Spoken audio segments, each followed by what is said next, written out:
So புதுசாக graphics card வாங்க போகிறீங்களா அப்படின்னா உங்களுக்கு காமனாகவே நிறைய டவுட்ஸ் இருக்கலாம்.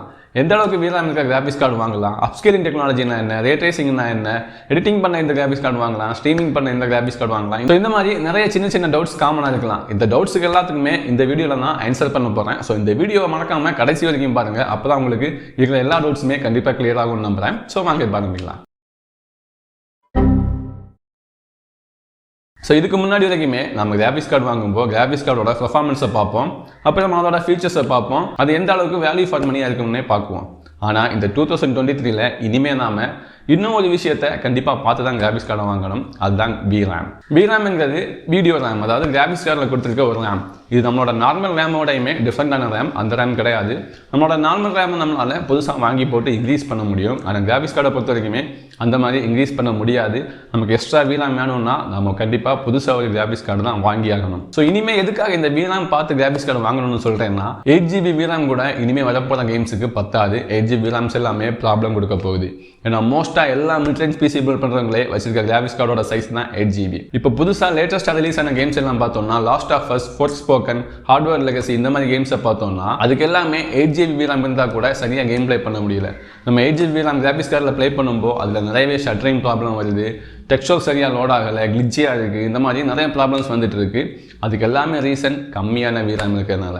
ஸோ இந்த 8GB VRAMs கண்டிப்பாக இனிமேல் பத்தாது. எக்ஸாம்பிளுக்கு இப்போ லேட்டஸ்ட்டாக ரிலீஸ் ஆன 4000 சீரியஸில் பட்ஜெட் கார்டு RTX 4060 Ti 4060 கூட 8GB VRAMs தான் இருக்குது. அதை நாம AMDயோட 6700 XT 12GB கார்டு கூட கம்பேர் பண்ணால் கண்டிப்பாக இந்த RTX 4060 தான் ஆவரேஜ் FPSல அதிகமான FPS கொடுக்கும். ஆனால் அந்த கிராஃபிக்ஸ் கார்டில் 8GB VRAM இருக்கிறனால நம்மளால் நிறைய ப்ராப்ளம்ஸ் பார்க்க முடியும்.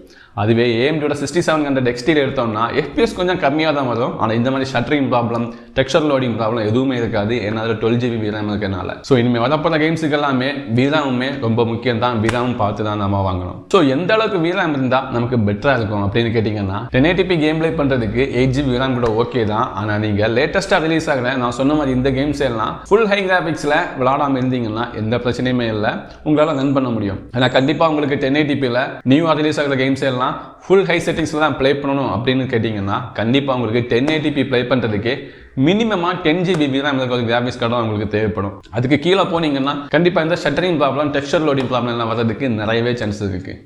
ஸோ 2K கேமிங் 1440pல கேமிங் பண்ணுறீங்கன்னா கண்டிப்பாக உங்களுக்கு மினிமமாக 12GB வேணும். மினிமமாக 12GB, அதுக்கு மேலே கூட போகலாம், எந்த பிரச்சனையும் இல்லை. 4Kல கேமிங் பண்ணுறீங்கன்னா கண்டிப்பாக மினிமமாக 16GB VRAM இருக்கிற கிராஃபிக்ஸ் கார்டும் உங்களுக்கு தேவைப்படும். இல்லைனா அதுக்கு மேலே கூட போகலாம் 20-24GB. ஏன்னா நியூ ரிலீஸ் ஆகிற கேம்ஸ், வரப்போகிற கேம்ஸ் எல்லா கேம்ஸுக்குமே அடிஷனலாக நிறையவே VRAM தேவைப்படுது. ஸோ இனிமேல் நீங்கள் கிராஃபிக்ஸ் கார்டு வாங்கும்போது கண்டிப்பாக VRAMமே செக் பண்ணி உங்களுக்கு தேவைக்கு ஏற்ற மாதிரி கிராஃபிக்ஸ் கார்டை வாங்குங்க. ஸோ கேமிங் பண்ணுறவங்க மேக்ஸிமம் முடிஞ்ச வரைக்குமே அதிகமான பட்ஜெட்டை கிராஃபிக்ஸ் கார்டில் போட்டு கிராஃபிக்ஸ் கார்டு தான் பெருசாக வாங்கணும்.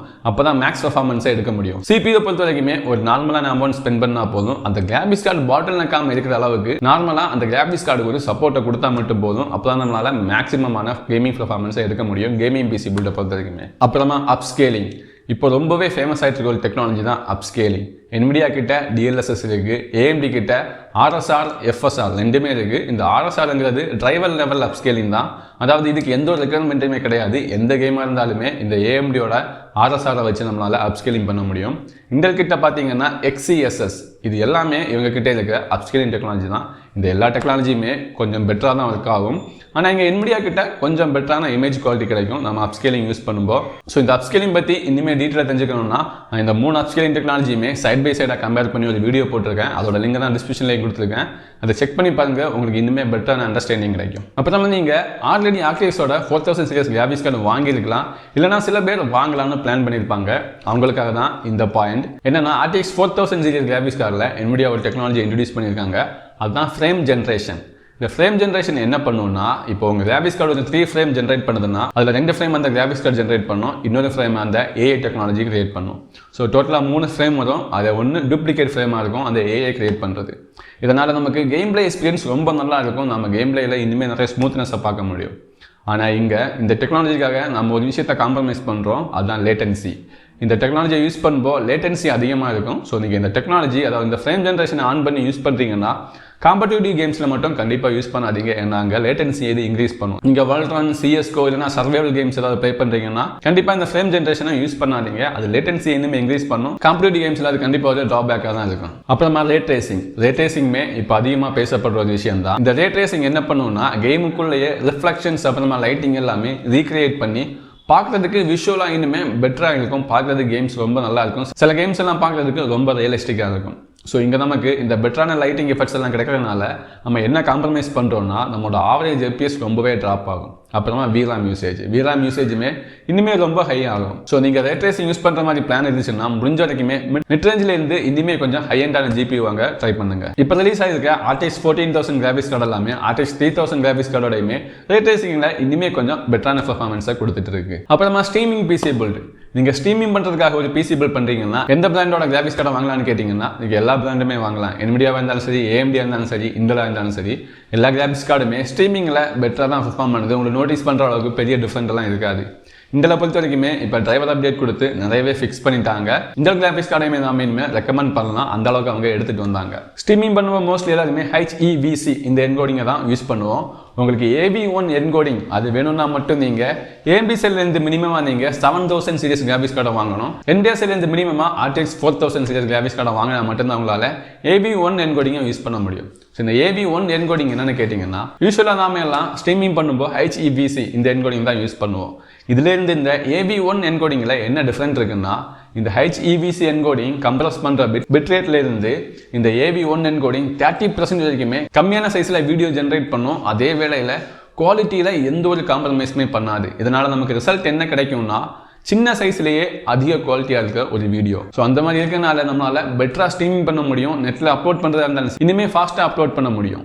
ஸோ அதனால தான் AB1 என்கோடிங் ரெக்கமெண்ட் பண்ணுறாங்க. ஸோ இந்த AB1 என்கோடிங் யூஸ் பண்ணால் மட்டும் நீங்கள் AMD சைட்லேருந்து 7000 சீரிஸ் கிராஃபிக்ஸ் கார்டு, NVIDIA சைட்லேருந்து 4000 சீரிஸ் கிராஃபிக்ஸ் கார்டு வாங்கினா மட்டும்தான் முடியும். இல்லை உங்களுக்கு இந்த AB1 என்கோடிங் வேண்டாம், HEVC என்கோடிங்கே போதும்னு கேட்டிங்கன்னா நீங்கள் NVIDIA சைட்லேருந்து RTX 3000 கிராஃபிக்ஸ் கார்டே வாங்கலாம்.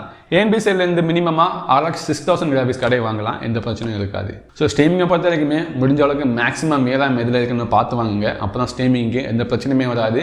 VRAM யூசேஜுமே சரியாக இருக்கும், கேமிங் பர்ஃபார்மன்ஸுமே சரியாக இருக்கும்.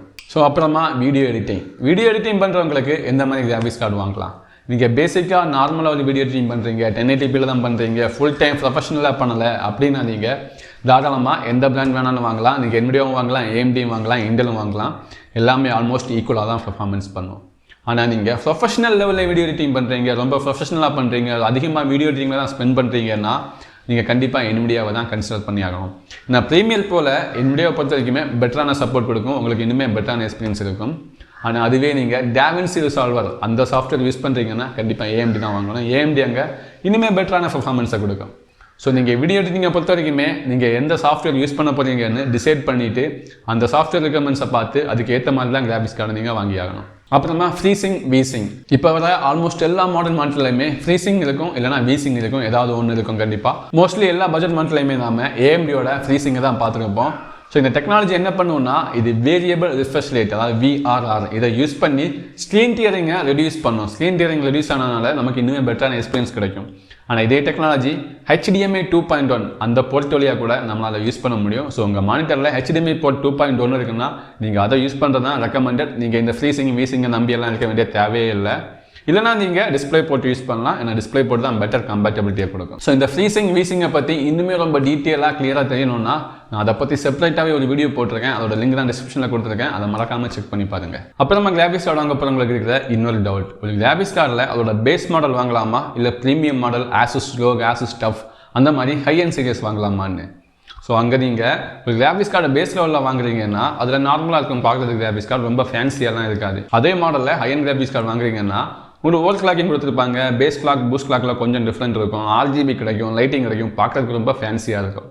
ஸோ எவ்வளோ கிடைச்சாலுமே நமக்கு அங்கே இருக்கிற பர்ஃபார்மன்ஸ் டிஃப்ரெண்ட் எவ்வளோன்னா 5%, 5% நமக்கு பர்ஃபார்மன்ஸ் இம்ப்ரூவ்மெண்ட்டுமே கிடைக்கும். நாம பேஸ் மாடலில் இருந்து ப்ரீமியம் மாடல் சூஸ் பண்ணுறோம்னா. ஆனால் அதோட ப்ரைஸை கம்பேர் பண்ணி பார்த்தோம்னா எக்ஸாம்பிளுக்கு நீங்கள் RTX 4060 வாங்குறீங்கன்னா அதோட ஸ்டார்டிங் ப்ரைஸ் 30,000 இருக்கும். ஆனால் அதுவே நீங்கள் அதே கிராஃபிக்ஸ் கார்டில் ஒரு ரோகி சீரியஸ் இல்லைனா டாப் சீரியஸ் வாங்குறீங்கன்னா 38,000 39,000 கிட்ட போகும். அங்கே நமக்கு 5% பெர்ஃபார்மன்ஸ் இம்ப்ரூவ்மெண்ட்மே கிடைக்கும். அதுவே நீங்கள் RTX 4060 Tiயோட ப்ரைஸிங் பார்த்தீங்கன்னா 38,000 39,000 இருக்கும். ஸோ அங்கே நீங்கள் 4060 சூஸ் பண்ணுவீங்களா இல்லை 4060 Ti சூஸ் பண்ணுவீங்களா? கண்டிப்பாக நான் 4060 Ti தான் சூஸ் பண்ணுவேன். ஏன்னா நமக்கு 4060ல் அதே மாடலில் ஹை-எண்ட் கிராஃபிக்ஸ் கார்டை சூஸ் பண்ணுறதுனால 5% தான் நமக்கு பெர்ஃபார்மன்ஸ் இம்ப்ரூவ்மெண்ட் கிடைக்கும். அதே நாம நெக்ஸ்ட் மாடல் 4060 Ti சூஸ் பண்ணிங்கன்னா அதுக்கு மேலேயே அதிகமான பெர்ஃபார்மன்ஸ் கிடைக்கும். நாம ஒரு நெக்ஸ்ட் மாடல் கிராஃபிக்ஸ் கார்ட்லையுமே அப்கிரேட் ஆகிருப்போம். ஸோ கேமர்ஸ் முடிஞ்ச வரைக்குமே மேக்ஸிமம் பெர்ஃபார்மன்ஸ் தான் எப்போவுமே எடுக்க பார்க்கணும். ஸோ நீங்கள் அதிகமாக காசு கொடுக்குறீங்கன்னா ஒரு 1000 rupees 1500 மேக்ஸிமமாக 2000 வரைக்குமே கொடுக்கலாம். அதுக்கு மேலே கொடுக்காதீங்க. அந்த 2000 rupeesல நமக்கு ஒரு கிளாக்கிங்குமே கூட வரும். பேஸ் கிளாக் பூஸ்ட் கிளாக்கில் சின்னதாக டிஃப்ரெண்ட் இருக்கும். மேபி பார்க்கறதுக்கு கூட இன்னும் பெட்டராக இருக்கும். அதுக்கு மேலே ஸ்பெண்ட் பண்ணுறது ஒரு 5% இம்ப்ரூவ்மெண்ட்டுக்காக நல்ல ஐடியாவாக இருக்காது. அதுக்கு மேலே ஸ்பெண்ட் பண்ணுறதுக்கு நாம நெக்ஸ்ட் லெவல் கிராஃபிக்ஸ் கார்டை வாங்கலாம். ஏஎம்பி சைடில் போனோம்னா நெக்ஸ்ட் கிராஃபிக்ஸ் கார்டை சூஸ் பண்ணும்போது நிறைய சிச்சுவேஷனில் நமக்கு எக்ஸ்ட்ரா VRAM இருக்கிற கிராஃபிக்ஸ் கார்டு கூட கிடைக்கும். ஸோ அதை நீங்கள் கண்டிப்பாக பார்த்து தான் சூஸ் பண்ணணும். இந்த கேஸ் மேக்ஸிமமாக மிட்ரேஞ்ச் ஜிபியூஸில் மட்டும்தான் நடக்கும். இதுவே நீங்கள் ஒரு top and high and graphics கார்டை சூஸ் பண்ணுறீங்கன்னா அங்கே பெர்ஃபார்மன்ஸ் 5% நிறையவே டிஃப்ரெண்ட் இருக்கும். அதுவும் இல்லாமல் சில கிராஃபிக்ஸ் கார்டில் எல்லாமே கூடயே வாட்டர் கூலிங் சிஸ்டம் கொடுக்குறாங்க. சில கிராஃபிக்ஸ் கார்டில் எல்லாமே கிராஃபிக்ஸ் கார்டு கூடயே வாட்டர் பிளாக்கோட அந்த பிளேட்டுமே இன்ஸ்டால் ஆகி வருது. ஸோ அந்த டைம்ல எல்லாம் நாம கொஞ்சம் யோசிச்சு பட்ஜெட்டை பார்த்து தான் செலக்ட் பண்ணி ஆகணும். ஸோ இந்த வீடியோவில் கண்டிப்பாக உங்களுக்கு நிறைய டவுட்ஸ் கிளியராக இருக்கும்னு நம்புறேன். இனிமேல் உங்களுக்கு CPU GPs இல்லைனா கம்ப்யூட்டர் காமெண்ட்ஸில் ஏதாவது டவுட் இருந்துச்சுன்னா கமெண்ட்ல சொல்லுங்கள். நான் அடுத்த வீடியோ அப்லோட் பண்ணும்போது கண்டிப்பாக அதுக்கு எக்ஸ்பிளனேஷனுமே கொடுக்குறேன். ஸோ இந்த வீடியோ பிடிச்சிருந்தா மறக்காம இந்த வீடியோக்கு லைக் பண்ணுங்கள். என்னோட சேனலை மறக்காம சப்ஸ்கிரைப் பண்ணுங்கள். தேங்க்யூ.